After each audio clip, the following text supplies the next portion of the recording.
Assalamualaikum warahmatullahi wabarakatuh. Alhamdulillah wassalatu wassalamu ala rasulillah. Saya Yudi Pramuko, sekarang tukang bubur ayam dari Parung YouTuber, tertua di semesta karena umur saya sudah 63 tahun. Saya mau mengomentari Gibran. Tentu saya secara pribadi ya, saya kecewa punya wakil presiden sosok Gibran itu ya, Raka Buming Raka. Kita lihat track recordnya ya. Ini berdasarkan ucapan-ucapan dari FX Rudianto ya, Ketua PDIP Solo kalau nggak salah. Jadi awalnya itu Pak Jokowi sebagai presiden minta tolong supaya, kalau nggak salah kira-kira gitu ya, anaknya itu Raka Buming Raka pengen jadi wali kota Solo. Terus ya oleh FX Rudianto yang non-muslim tadi, dan dia tokoh penting di Solo, tokoh lama PDIP, tokoh senior, jadi terserah Megawati katanya, pimpinan PDIP. Meskipun di Solo itu calon wali kotanya sudah ada dari kader PDIP sendiri. Ini ucapan ini kalau tidak salah wawancara dia dengan FX Rudianto dengan di kanal Anak Bangsa atau di Renat Kasali, saya lupa ya, nanti dicek lagi. Tapi menarik ya. Terus akhirnya singkat cerita Pak Jokowi tentu ketemu Megawati kan, minta tolong supaya anaknya itu jadi wali kota dengan hak prerogatifnya Megawati sebagai ketua umum PDIP. Calon kader PDIP sendiri yang untuk jadi wali kota akhirnya digeser ya oleh Megawati untuk memberikan jalan bagi Gibran untuk jadi wali kota. Dan kita tahu lawan dari Gibran itu nggak ada, kemudian dibuat ya lawan dalam pilkada itu, dalam pemilihan wali kota itu, lawan yang diadakan. Kalau tidak salah seorang tukang cukur apa gitu, ya tentu menang mutlak ya, menang telak ya, karena rekayasa. Dan itu terus menimbulkan satu kesimpulan ya, kesimpulan yang lama ya dalam diri saya secara pribadi. Lah kok begitu cara mainnya di dunia politik ya. Kesalahan tentu ada di pihak Megawati sendiri pertama, yang memberikan yang memberikan jalan bagi Raka Buming Raka, Gibran maksudnya, dan menggusur kadernya sendiri. Dan itu berarti Megawati tidak menghormati proses-proses kaderisasi yang seharusnya justru diberikan penghormatan terhadap kader PDIP sendiri untuk jadi wali kota Solo.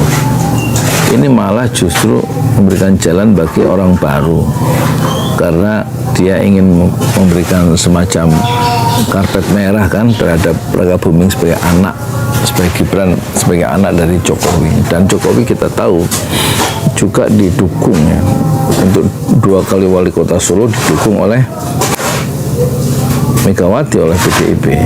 Jadi tampaknya jasa besar sekaligus kesalahan besar ada di pihak Megawati. Pertama, kesalahannya dia memberikan jalan kepada orang yang bukan kader PDIP, yaitu Gibran ya, sambil menggugurkan kader dari PDIP sendiri yang sudah lama, yang disiapkan jadi wali kota Solo ya. Baiknya Megawati dia ingin memberikan pertolongan semacam budi baik ya terhadap Jokowi yang memiliki anak Gibran ya.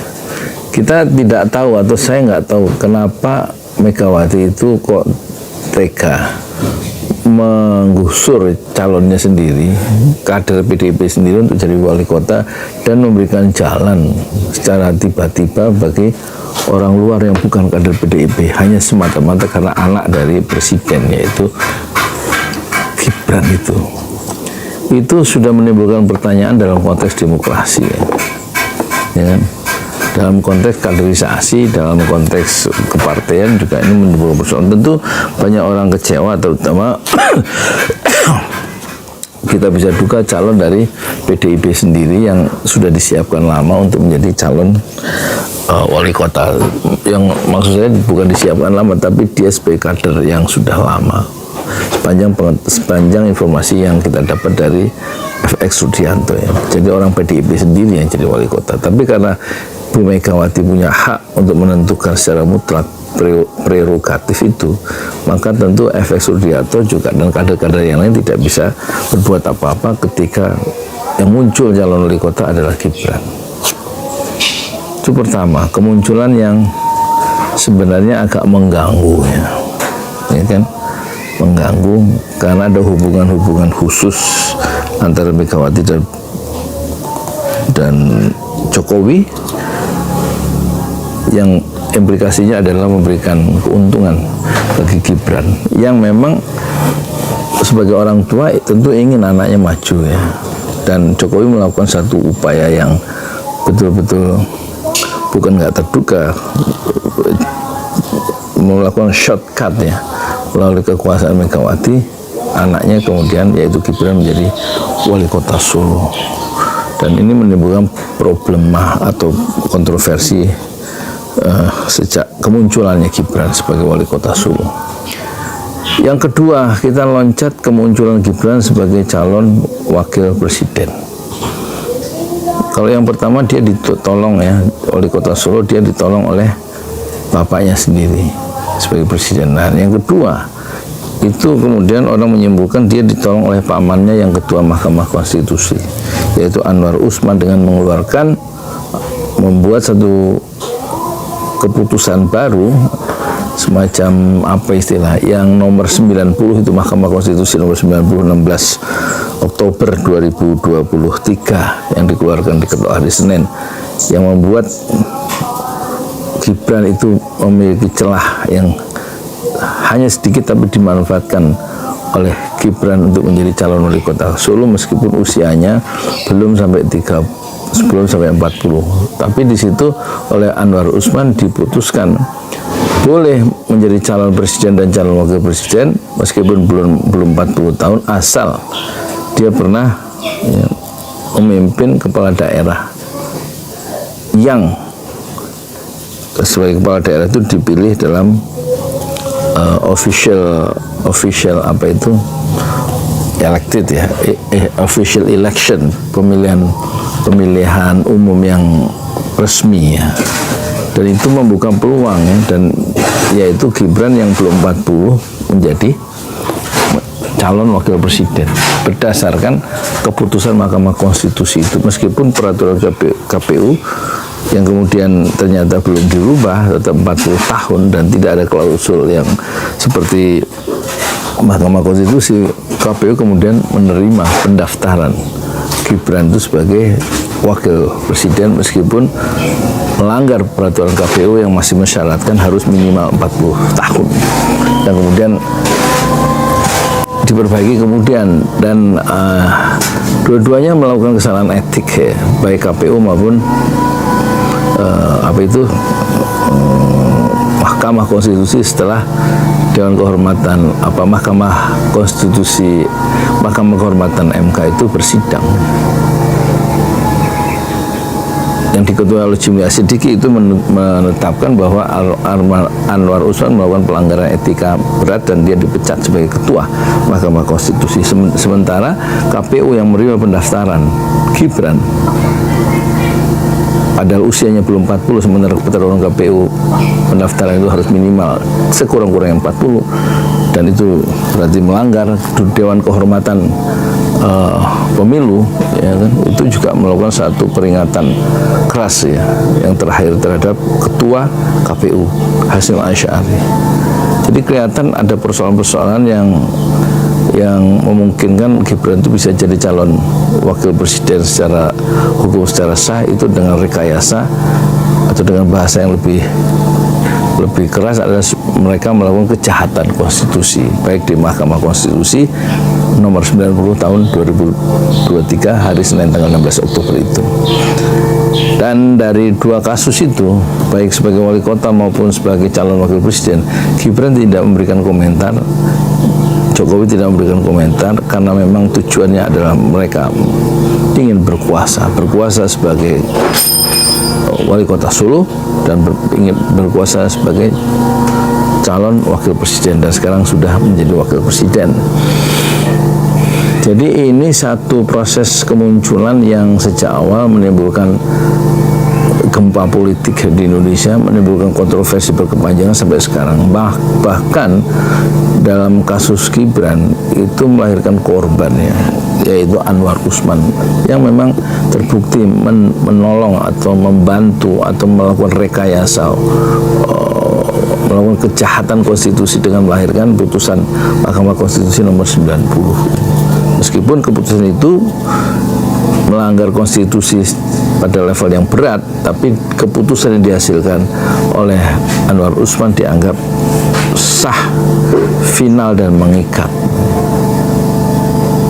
Jadi ini proses-proses yang saya sendiri secara pribadi tidak begitu respect ya terhadap Gibran.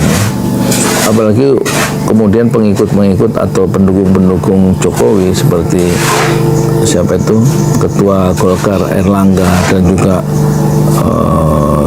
yang bekas gubernur Jawa Timur itu, yaitu Khofifah Indar Parawansa, itu membuat keruh suasana, ya. Erlangga mengatakan bahwa perlu diberikan satu ruang untuk anak muda. Apalagi Gibran itu meskipun 36 tahun, dia seperti Syahrir katanya. Yang juga muda sudah menjadi pemimpin pada awal-awal kemerdekaan. Satu perbandingan yang tidak bisa dihadapkan apple to apple seperti itu, ya, karena siapa Syahrir, siapa Gibran. Syahrir pemikiran jauh dan dia bisa berkelahi di PBB, di forum internasional, dan dia sebagai negosiator ulung melawan diplomat Belanda dalam usia yang sangat muda, dalam zaman yang berbeda dengan zamannya Gibran. Secara kualitas pribadi tentu tidak bisa dibandingkan, ya.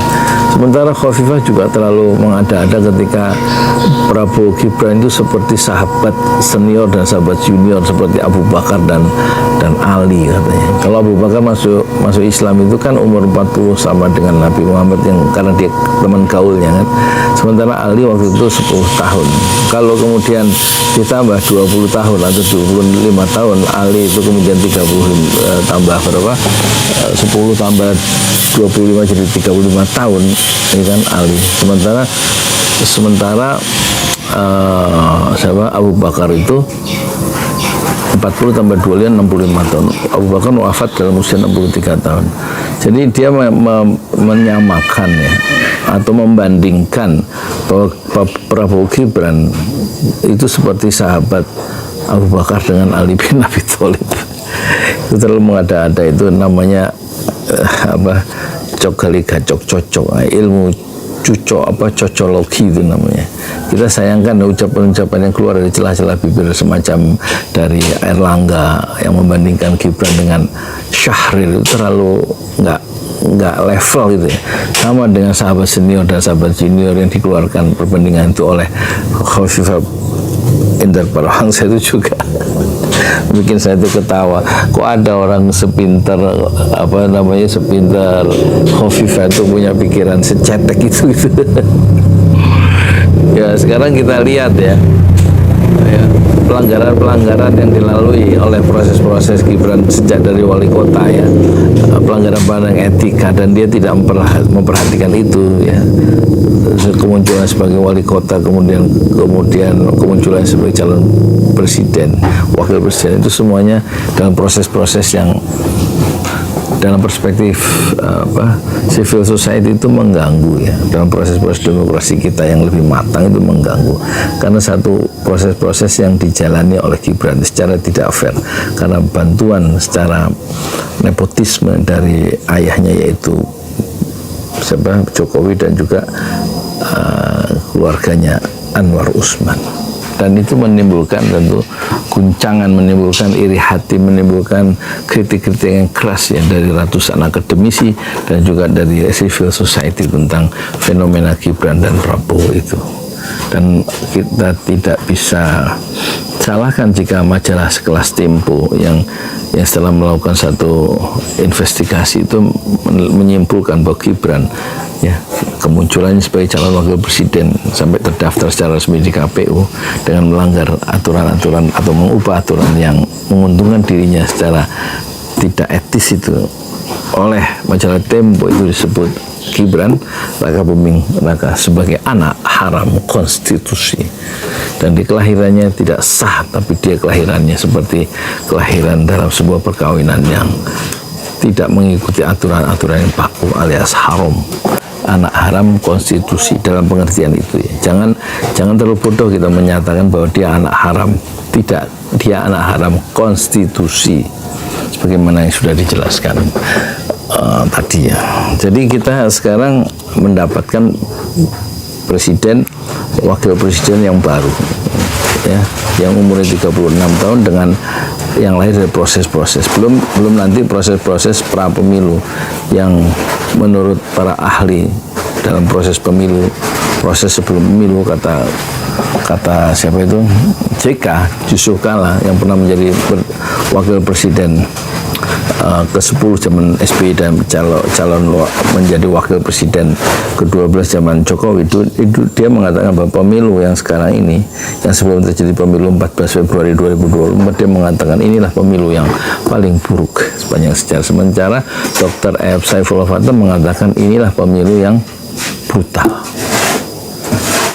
Dan itulah yang menghasilkan proses-proses pra pemilu, itulah yang diikuti atau ditandai oleh politisasi bansos, kemudian keberpihakan kepala negara presiden untuk membela Prabowo dan Gibran dan tidak netral, dan juga kemudian tidak netralnya aparat itu membuat pertarungan itu tidak fair ya, tidak jujur, tidak adil, dan itulah yang melahirkan ya kepemimpinan nasional yang baru dengan proses-proses yang tidak etis. Meskipun Mahkamah Konstitusi dengan